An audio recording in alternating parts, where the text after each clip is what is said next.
Hey everybody, it's me, V, the CPS Scholar, and I'm back with my Married at First Sight Season 14 Reunion Part 1 Rant. I'm not going to call it review because I didn't take detailed notes, although I have notes. It was just pure shenanigans once again on Married at First Sight. I told you guys I'm going to be super excited if I make it, once I make it through Part 2 and they put out a fresh couple, because Married at First Sight has the most episodes ever. There's at least 3,456, 60 trillion, 3.4 divided by pi, squared to the power of Google episodes on this thing, and they drag it out with the same issues with every couple, and it gets on my last nerve. So either way, this is season 14, and before we get started, I hope this video finds you happy, loved, and blessed. Thank you for joining me. If you're not a subscriber, subscribe so you can know and hit the notification button. Make it light up so that you can know when I drop a video. As you know, I made this channel for me, but I made it for you guys too, so that we can watch these shows together and we can learn together, hence the CPS Scholar. So thank you if you're already supporting my channel, thank you for supporting it. And if you like what you see, hit that like button, subscribe, and come join me whenever I drop a video. Leave a comment. I like when you guys leave comments. But either way, let me hit you with the intro and we will get into this reunion. And yes, I'm going to be all over the place because my notes are crazy and this reunion was crazy. Although it wasn't giving much, a lot of revelations did happen. So let's get it popping. And here we go.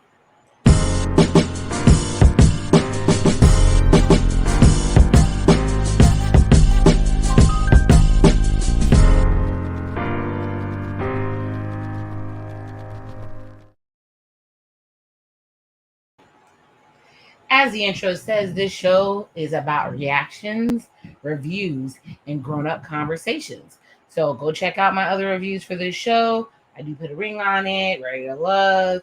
I can't wait for P-Valley to come out. I might drop all my other shows, just go down to the valley where the girls get naked, because that's my show. And so we're talking about Married at First Sight. So let's go ahead and get started. They started off with Elijah Wan and Katina, and Lord, let me tell you, Katina looked good. I was so happy to see a new wig on Katina. She looked like she had took a nap. The skin was glowing. The tattoos was blaring or whatever. Katina looked good. So did Elijah Wan, a.k.a. Isaac, a.k.a. apparently call his ass Tootie too. But all the couples are sitting down with Kevin Frazier and they're revealing their relationship statuses, letting us know what happened after decision day and now. So we're gonna see what ends up happening. So yes, there are spoilers.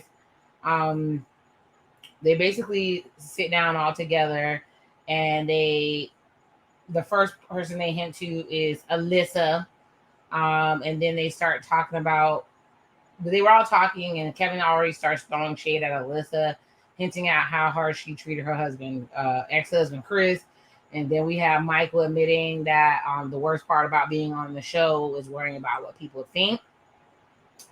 And then it turns over to never before seen footage from the season, and the scene features Alyssa about how she had fun at a tennis game and clearly lying to the fellow brides. You know, Alyssa lied through the entire show.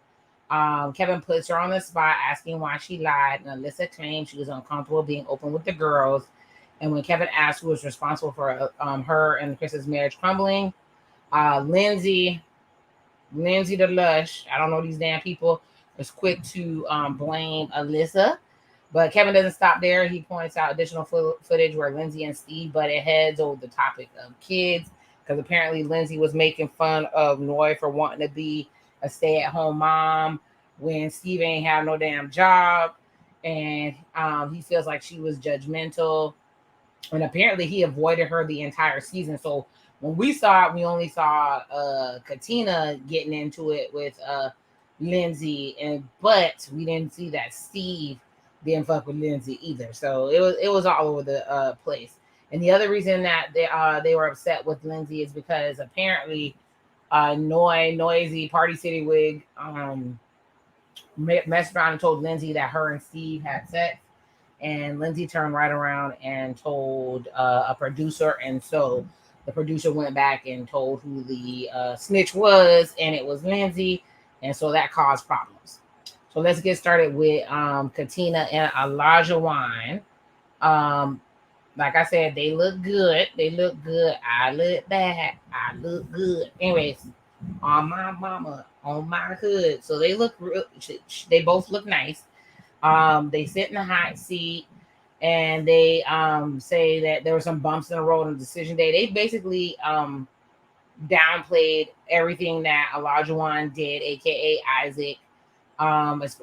He admitted, he came out here, he's a totally changed man. Apparently, he admits he could have done better with his tone, especially when it came to food expectations. You mean the fact that you told her that her food wasn't edible on the same day that you decided to say yes?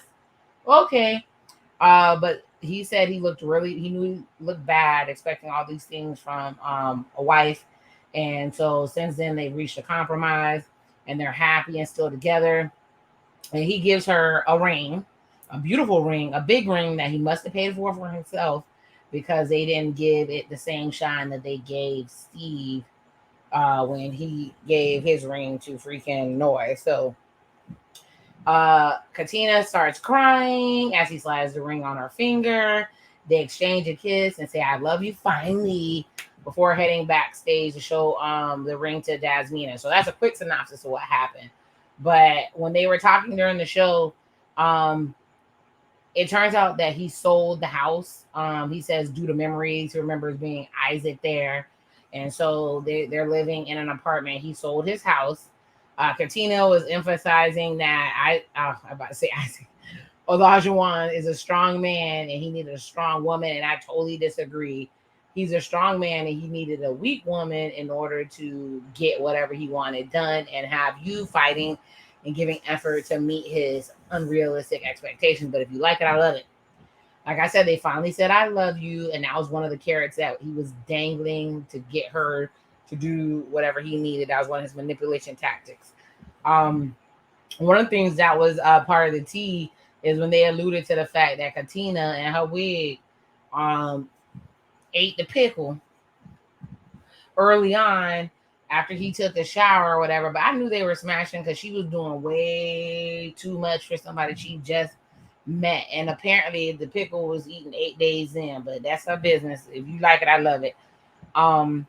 They talked about the dating app and how embarrassed that Elijah Wan was at how he acted with the dating app. And he asked the question of why nobody stopped him. So he's still not taking accountability for him, how he was acting an ass and how he was talking to her. And he just didn't take accountability. And he was the sweetheart of the reunion. You could tell Kevin said in the beginning he didn't think they would make it, but now he's like team Isaac, and it was a mess. I don't know how the hell we ended up here.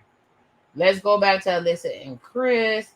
As I said, they caught Alyssa lying. First of all, I'm gonna say this: I have no idea why they bought Chihuahua Face Alyssa and Dad bought Chris back. Nobody cares, but they need a little bit of juice and spiciness for the reunion. But they called her out for lying about tennis. Then they were making comments about why she wanted to come into the apartment and stay there when she knew that she didn't like Chris. She claims it's because they both had a long commute, and she wanted to make sure that she thought it was only fair that she lived in an apartment. I told y'all I thought Alyssa was on a bench somewhere and she needed a place to stay, but she's saying that wasn't it. I don't know. I would have to see it to believe it.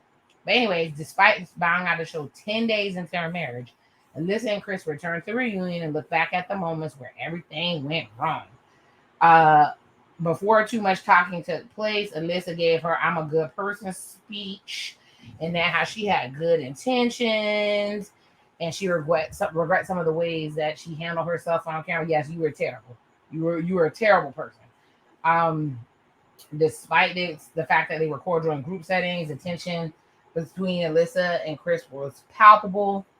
And they basically went back to showing that whole reel on how Alyssa was acting up and saying she hated Chris, all based on because what his friend said about how he acts when he's in a relationship. We all know how she acted at the beach when they were supposed to go paddle boarding, how she didn't want him to come sit next to her for lunch. They even showed where she was begging the experts to come, but there's a little bit of behind the scenes tea when it comes to all that. So let me get through this part and we'll get through finish it up. So despite her regrets, Alyssa doesn't feel as though there was a chance that things could end differently because Kevin asked if it could end differently.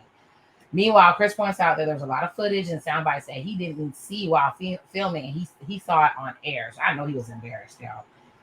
If he knew what he did now, he would have ended it way earlier. Alyssa admits that she spiraled, but argues that different factors forced her to behave in such a way, including her loss in trust for the experts for giving her the opposite of what she wanted. And they did show footage of her asking for the experts to come to get flued out, and they were like, nope. They were like, get them on the phone, and she was like, no, I don't want to talk to them. So she was all over the place. And Kevin called her out and said, hey, why are you so emotional? Why were you so emotional about divorce? And she played victim and said she really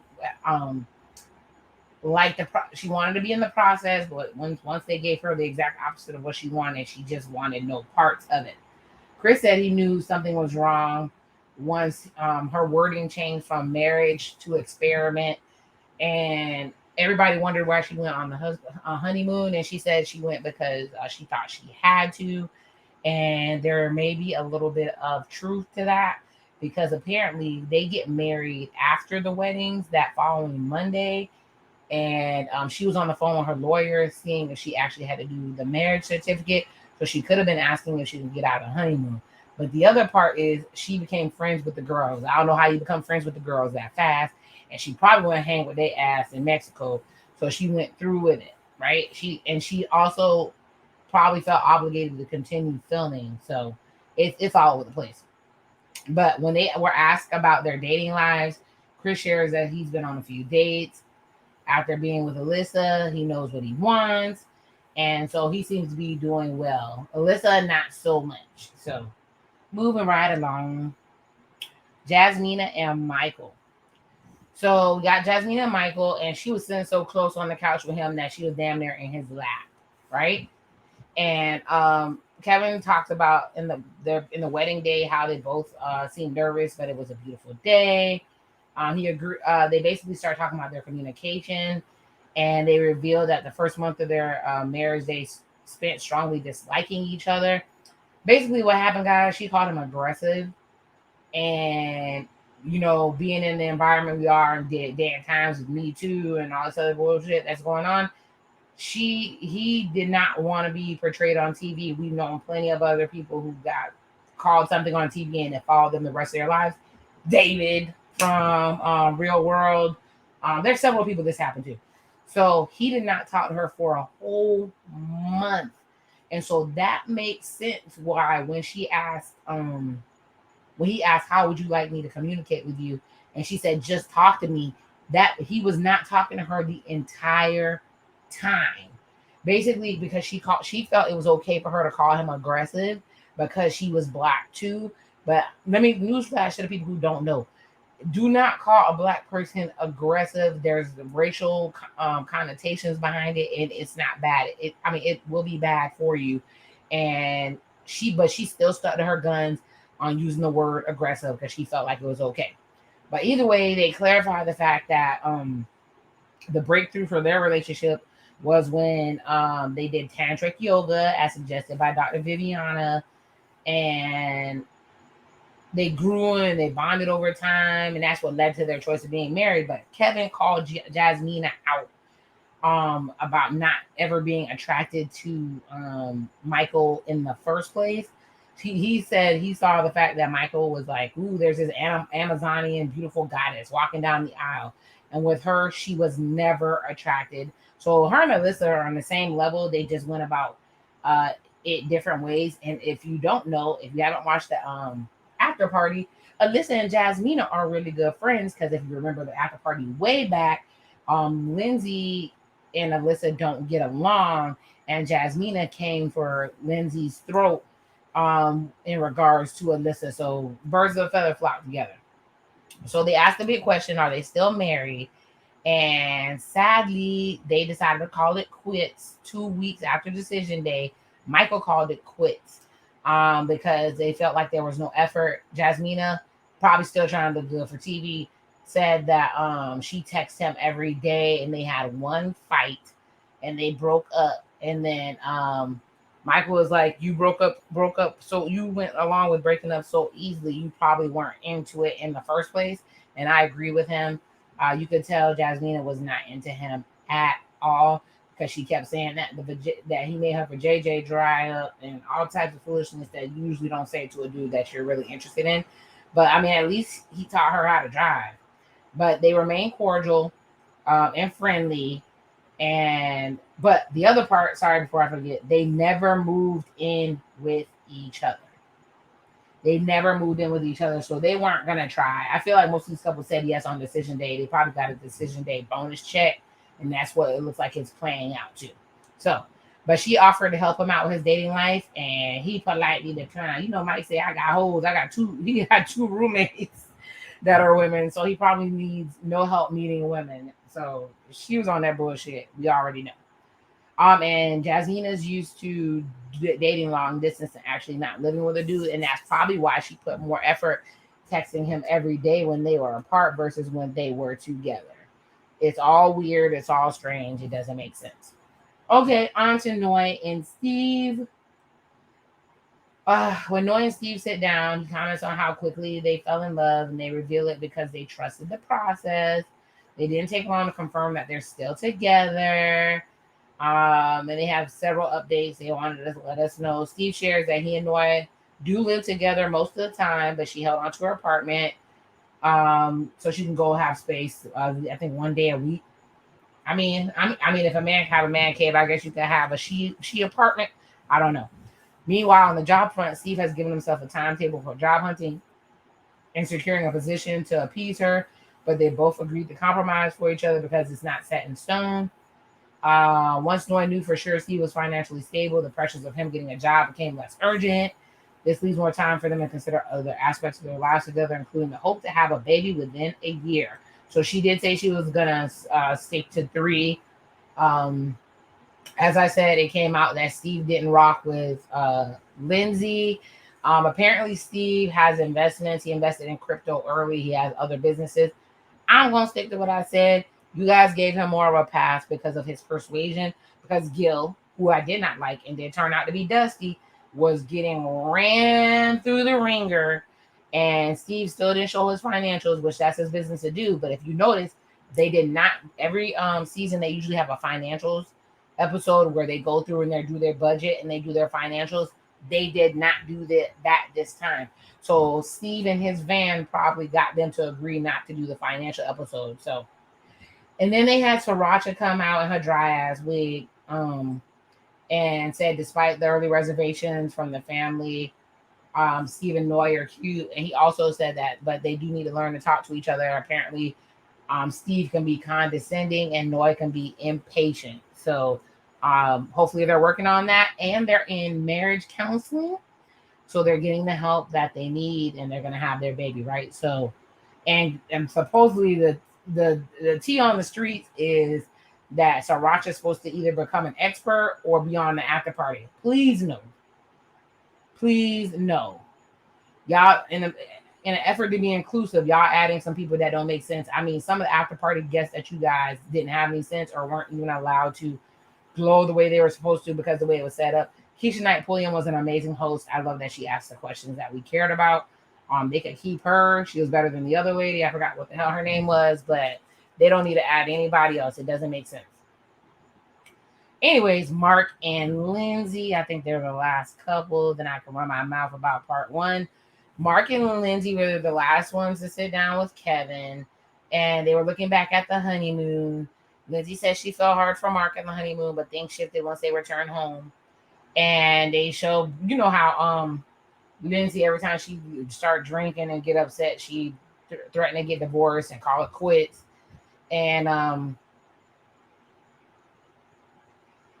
Kevin asked her why she gives up so much, and Lindsay didn't think that she did. She knows that Mark was like a different person when the cameras weren't rolling, revealing that he was rather pessimistic and always on his phone. I can't stand a motherfucker that's always on their phone. Y'all saw how I cuss. I'm sorry, pardon my French. Um, but yeah, it can be very, very rude. Mark admits he was on the phone, but he lessened his screen time when he knew it made her upset. Despite the hope they felt the week leading up to decision day, it wasn't enough to last more than a week. So they didn't last a week past. They broke up a week after the camera stopped rolling. And they basically start sharing two different versions of the story. Before I get into that, we I was surprised that he said yes, the way that they were acting. It didn't make sense, and I knew after that bathroom rant, he wouldn't have even been. I'm sorry, who gets mad? He wouldn't even have been considered a man if he would have stuck around after that bathroom rant when she talked about where he worked, um, his nether regions, him as a person. I mean, her mouth was super duper reckless. It was obvious that she thought that she was better than him, and she let him know every minute that she could. So let's get to these two different stories. By the way, I am not Team Lindsay and I'm not Team Mark the Guppy. They were both train wrecks. You could tell from the wedding how she was all drunk that she was gonna be too much for him, but he just wanted to be married so bad and have somebody help him with his family and mother. And if you look at my previous reviews, his life went totally left after he met her, losing jobs, all types of crazy stuff happened after he met her. But here goes Lindsay's version. She helped Mark renovate his family's house, and as soon as it was done, he kicked her out. Mark doesn't agree and says their fights were reasoning behind his decision to leave the marriage. Lindsay said she felt used and then pulls out her paper. She got a 4-page letter about how he was trash, where she reads her thoughts out loud. In the letter, she says she helped improve Mark's life, but he did not do the same for her. For that reason, they're better off without each other. Right? So Mark argues that just because he benefited doesn't mean it negated Lindsay's bad qualities. She had plenty of them. She counters that Mark cared more about what the guys thought than her. Instead of lingering within a tit for tat for mood, Lindsay shares she moved to Palo Alto. She moved to California and has begun dating as she searches for a man with intellect. Burn. Roast. Kevin asked if that was a dig for Mark, and she says he doesn't have intellect. He does have like a bro thing.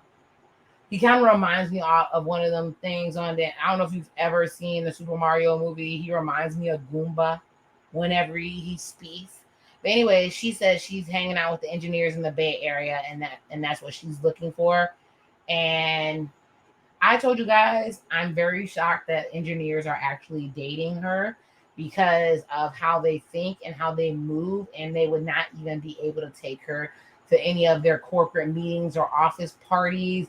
uh, I think they would use her as a sea rag. That they would not take her seriously, and they would be have to be. They must really need some excitement in their life in order to keep Lindsay around and in the dishevelment that she is in. I think I made up a word. But Mark makes it clear that despite their differences, he wishes Lindsay well. I don't like you, but I wish you well. So that's what all happened in the reunion. Like I said, it was a lot of revelations, as we know. Let me do a quick recap. Um, Jasmine and Michael, my Yardy and my Zoe didn't stay together, but it looks like she's more attracted to him that he dumped her versus when they were together. So they basically were making fun of Michael for not going for it or having game and getting with her, and it's pretty obvious that she just wanted him to try her. She's probably more used to a more aggressive man, but since he had already she called him aggressive. He wasn't going to try it and get accused of some stuff like how the game did, which he lost in court with that. Mark and Lindsay are not together. She went to go back to her engineers, and Mark is alone again. But at least he got a better house and it's cleaned up. No more bed bugs. Steve and Noy are together. She's gonna get her babies. Steve apparently has that bag because he has some damn Bitcoin, and all's right with the world. And Sriracha gonna make sure their marriage work out. And Chris and Alyssa, why are you here? Nobody cares. And Olajuwon supposedly completely flipped the script and found his black queen, aka Cleopatra, Miss Katina, who was gonna ride for his foolishness.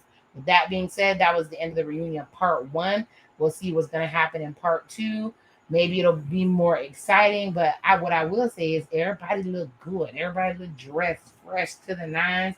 And I'm so glad that this season is about to be over. And I don't know how long the break is gonna be, but we need one. So now that that's done, love who. But before I do that, let me hit you with this.